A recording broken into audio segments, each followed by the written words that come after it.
Olá, me chamo Denise, faço parte do programa de educação tutorial PET Farmácia da Universidade Federal do Amapá, do curso de farmácia. Eu vou falar um pouco sobre imunização passiva e ativa. Primeiramente, qual seria o conceito de imunização? Seria uma resposta eficiente do sistema imunológico contra a ação de um agente infeccioso, ou seja, é um processo em que uma pessoa se torna resistente, seja por contato com certas doenças ou através da administração de vacinas. E como surgiu a vacina? A vacina ela surgiu através de uma problemática no início do século XVIII, em que uma doença chamada varíola ela estava se disseminando entre as pessoas e algumas de suas manifestações clínicas eram dores de cabeça, febre alta, lesões na pele. E a partir disso surgiu um médico britânico, Edward Jenner, que foi considerado o pai da vacina. Ele começou a estudar a varíola e as pessoas que sofriam com essa doença. Ele observou principalmente no campo em que as vacas, que haviam vacas que desenvolviam um tipo de varíola e perceberam que as mulheres que trabalhavam na ordenha dessas vacas, elas desenvolviam as pústulas nas mãos que eram muito semelhantes ao da varíola humana, mas elas não se contaminavam com a varíola humana. Então, a partir dessa observação, Edward Jenner ele resolveu fazer um experimento em que ele utilizou uma criança de 8 anos saudável e injetou pústulas da varíola bovina.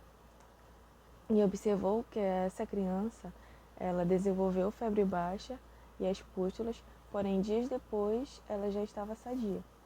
Então, no entanto, para Edward Jenner confirmar esse seu experimento, ele resolveu pegar novamente secreção de pústulas de pessoas que desenvolveram a varíola humana e injetou na criança e observou que ela não desenvolveu a varíola. E foi a partir disso, então, que Edward Jenner ele formulou a ideia de vacina. Então, portanto, nós hoje em dia, graças a ele, podemos nos prevenir contra doenças graves que antigamente matavam e hoje são erradicadas. Bom, métodos de imunização. Temos a imunização ativa e a imunização passiva. A imunização ativa é aquela em que você produz os seus próprios anticorpos, pois entra em contato com antígenos. Então, no momento em que o organismo ele entra em contato com invasores, você dá um jeito de produzir anticorpos. Nessa imunização, você desenvolve memória imunitária, tem um caráter duradouro e tem um caráter preventivo. Ela pode ser de maneira natural ou artificial.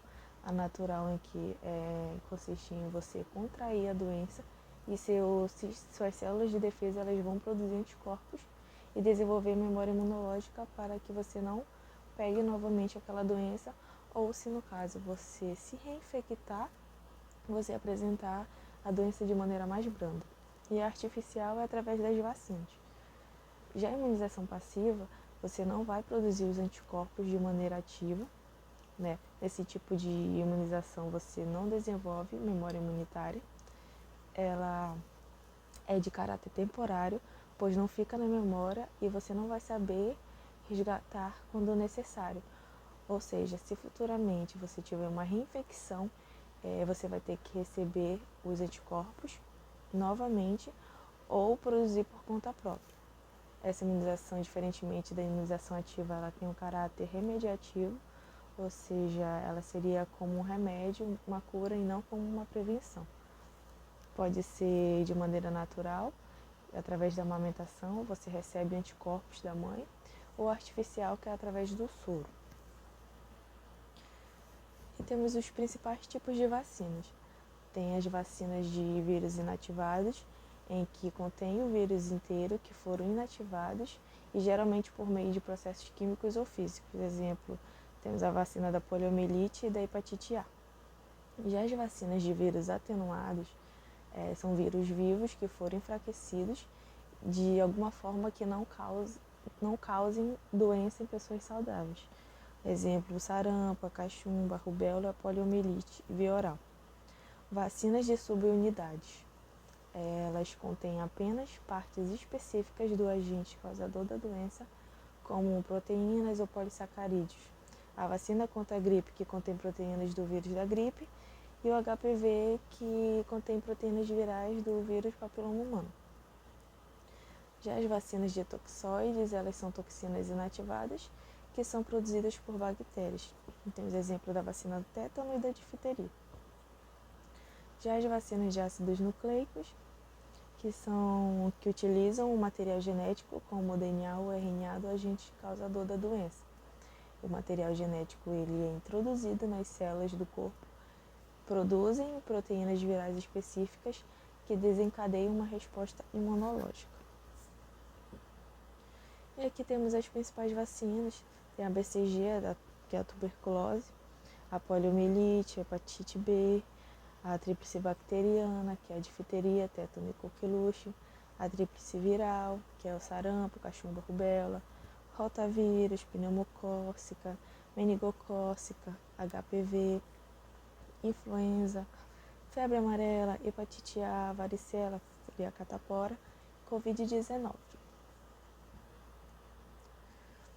Que o soro, ele seria uma solução de anticorpos prontos, que são extraídos de um animal, aqui no caso seria o cavalo, né?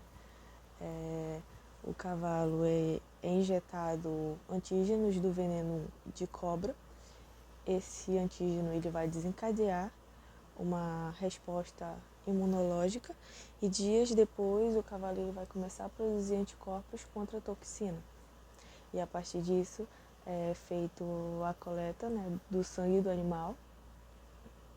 E a partir desse sangue é extraído do plasma os anticorpos contra aquele veneno. Então, se no caso uma pessoa ela for picada por alguma cobra, temos esse soro antiofídico que é utilizado para neutralizar o veneno da cobra.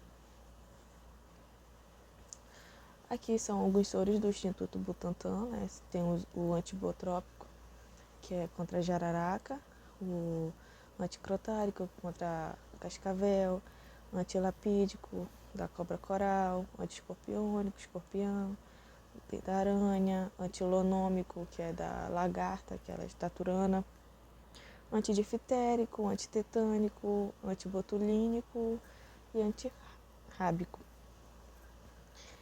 E aqui, só para reforçar a diferença de vacina e soro, a vacina é usada na prevenção, contém antígeno inativado ou atenuado do agente causador da doença, é uma imunização ativa. Já o soro ele é usado na cura, tem caráter remediativo, contém anticorpos previamente produzidos em outro organismo, são anticorpos já prontos, e é da imunização passiva. Essa foi a aula de hoje, espero que tenham gostado. Até a próxima!